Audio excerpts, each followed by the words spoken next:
Jurassic Time presents an original audio drama of the early, unproduced script to Jurassic Park. Revised and edited from Michael Crichton's original script by Rick Carter.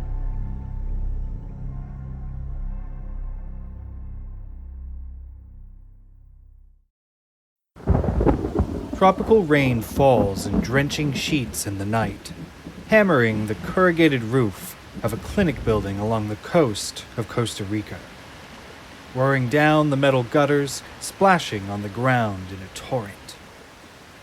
Another sound blends with the rain, a deeper rumble that builds until it is clear.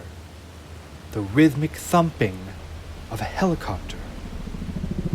The helicopter bursts low through the ocean fog and roars overhead, circles, and comes back. On the side of the helicopter is a logo, InGen Construction. When the helicopter settles in the wet sand of the beach, uniformed men jump out and fling open the big side door, shouting in Spanish. Two crewmen carry a limp body toward the clinic. Dr. Roberta Carter, wearing a tank top and jeans with a stethoscope around her neck, rushes out to greet them. Ed Regis, a man in a safari shirt, moves ahead of the construction workers on the stretcher. Regis speaks. Is there a doctor here? I am. We've got 3 badly injured men. The rain is falling in heavy drops as they rush the men on the stretcher towards the entrance. Inside, the orderlies are now bringing in the other 2 men on stretchers. The doctor lifts the blood-soaked shirt and looks away. What happened to him? It was a construction accident. It looks like he was eaten by a bulldozer. One of the injured worker's lips start to move, his tongue thick. Raptor. Raptor. Dr. Carter looks to one of the local nurses. What does that mean? The nurse shakes her head. I don't know, doctor. Raptor no es español. Dr. Carter looks from the bloody covers of one of the men down to his exposed legs, where there are deep, unbloodied teeth marks. A paleontologist's brush reveals the teeth, then full skull of a velociraptor fossil, still in the earth. Below it, a clawed toe is partially excavated from the rock. A hand reaches in with a brush, and we can see that the claw is actually as big as the hand. A ruler is placed alongside it. Dawn breaks at an excavation site in Montana. Dr. Alan Grant is bent over the claw. He wears jeans and a faded t-shirt, all covered in pale dust. He's a no-nonsense field scientist, crusty, grumpy, quiet-spoken. He wipes dust from dark wireframe glasses with his knuckle. Should we document this exposure before we go further, then take the claws out? A student asks. Grant nods. Don't rush it. It's a perfect specimen of Velociraptor anteropus, a vicious, predatory dinosaur.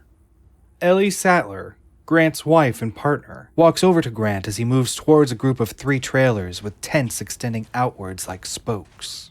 She is carrying a notepad computer. The screen shows a yellow outline of eggs in a nest. Data flashes on the edges of the image.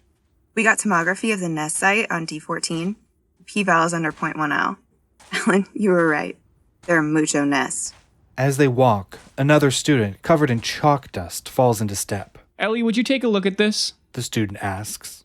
It's a painting, showing predatory dinosaurs at the edge of a blue lake, with an island offshore where herbivores breed. Ellie lowers the picture to see the same perspective. The island in the prehistoric lake is now a hill in the Badlands, where the students are working. What do you think? Not bad.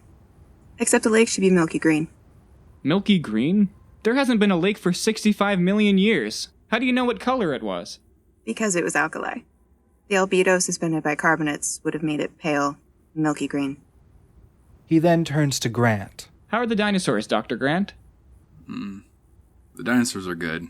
Except some of those should be eating eggs. Or caring for nests of eggs like bird parents. This is obviously an ongoing disagreement between Grant and Ellie.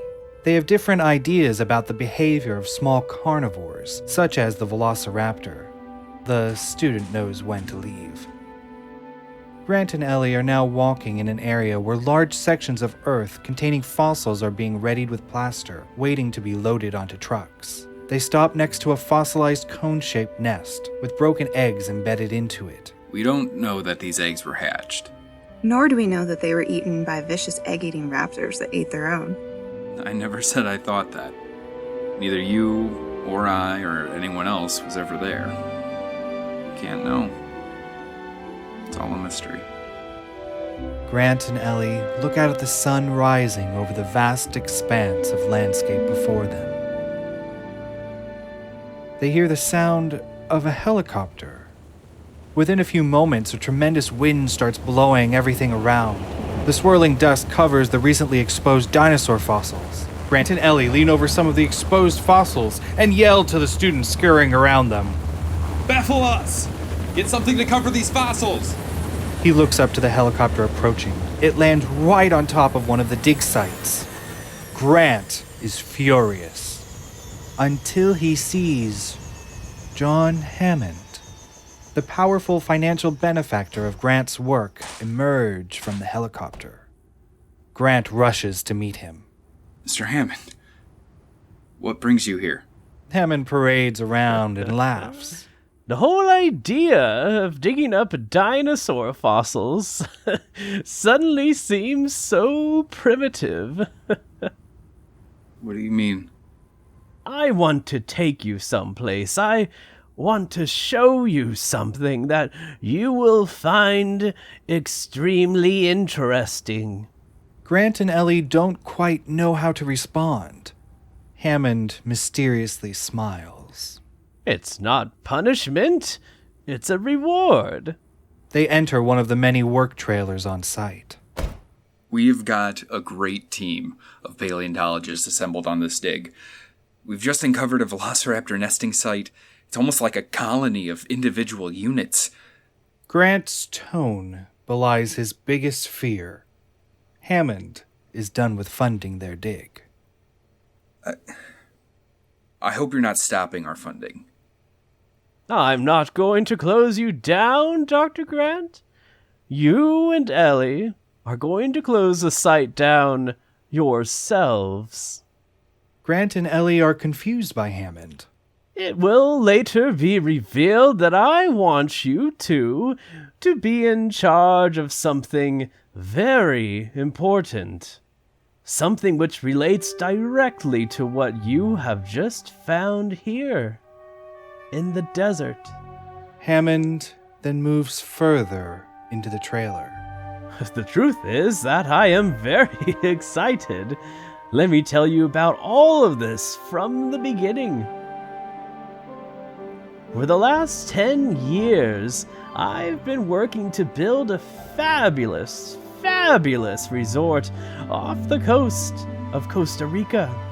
We didn't know anything about it. No one did, and it has been kept an absolute secret. It's very special, very unusual, and I wanted it to be a surprise. I am delighted to say that after 10 long years, my resort is now finished. Well, almost finished, and I desperately wanted my friends to see it first. And I thought of you, Ellie, and your husband, immediately. You did. What Alan means is he's not the resort type. I am. But I can hardly get him to go out to a restaurant. Well, how long will we be there? As long as you like. Let me tell you where we are going. He pauses and looks out the window. It's not exactly a zoo. It's more like a game preserve, sort of a park.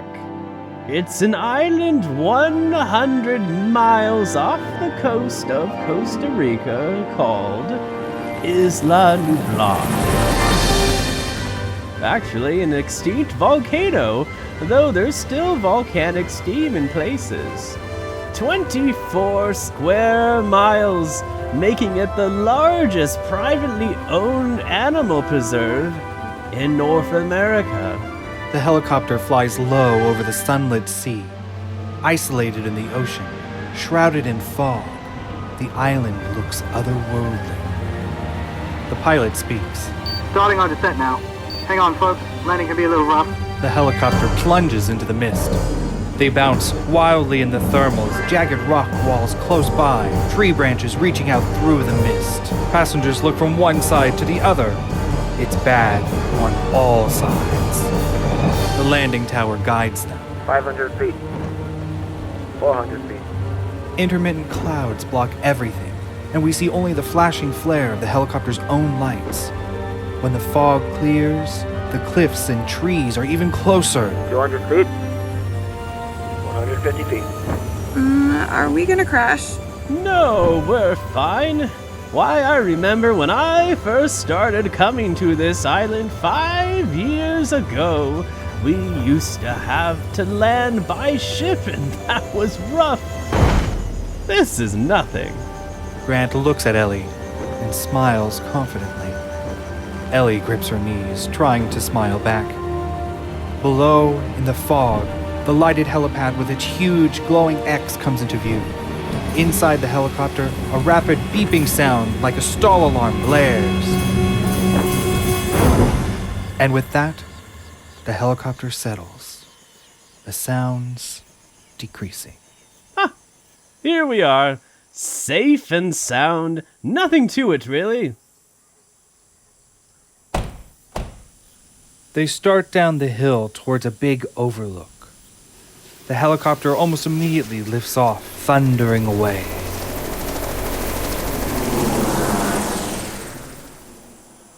Then, silence. A cry of strange birds in the mist. We can't help but feel stranded. The main vista is socked in. A sign points out features in the valley hidden in the fog.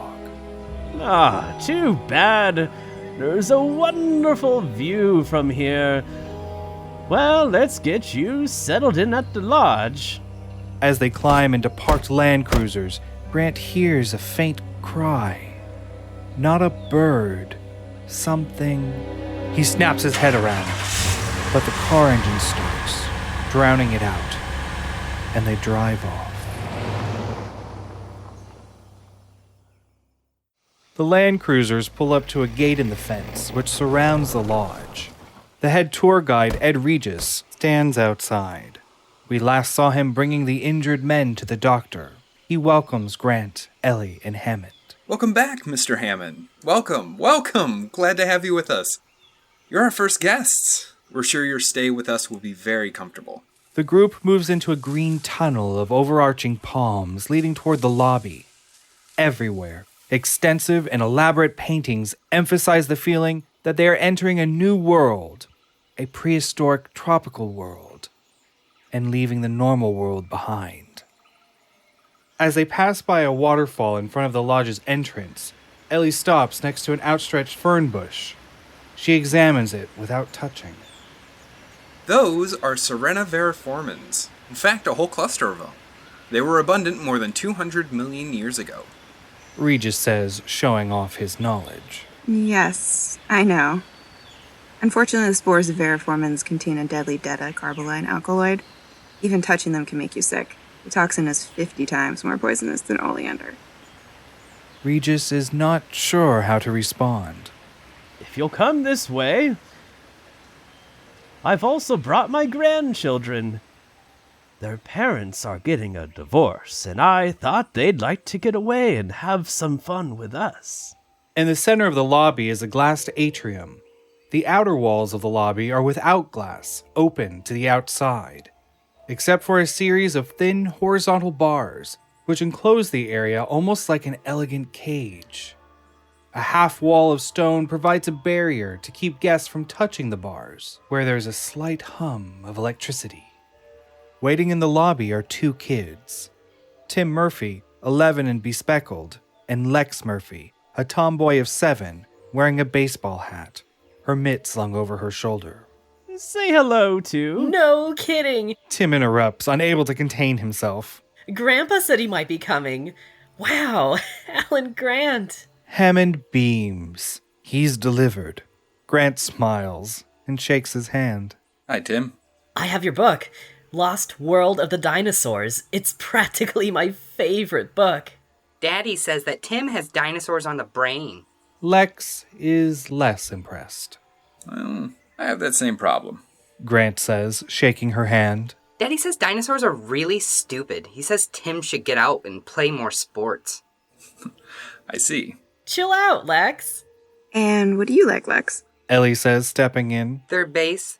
The last 5 games, I've been hitting 300. 300? That's pretty good. Yeah, I stopped cocking my wrists. Lex calms down as she gets attention, idly tossing her ball up and down. So, are you digging now? Yes. Actually, we just found a large number of very good velociraptor skeletons. The group stands next to the guest register. Lex drops her ball and it bounces towards the outer perimeter. She runs after it. Hold it there. Lex stops and watches her ball bounce over the stone wall and hit the bars, which spark with electricity. Hammond speaks, trying to be light. We'll get it for you later. The bars are electrified for your security. We've got some pretty large animals out in the park. Grant and Ellie look at each other. We've been to all of the game parks in East Africa. I've never seen a need for anything like this. Hammond only grins. This is a very unusual wildlife park. Later, Grant and Ellie enter a room directly across from Tim and Lex's room. The TV automatically comes on. Hello, and welcome to the exciting new resort from Hammond Genetic Technologies. We hope you enjoy your stay with us. Grant tosses their bag on the bed and looks up at the skylight. Bars in the ceiling. And electric bars in the fence. Windows are small, too. It's a little like prison. Grant presses a button, but the program continues. I can't turn off the TV. Ellie picks up the remote control and presses mute. She moves close behind Grant. I'll give you something else to look at. Grant turns from the television and smiles.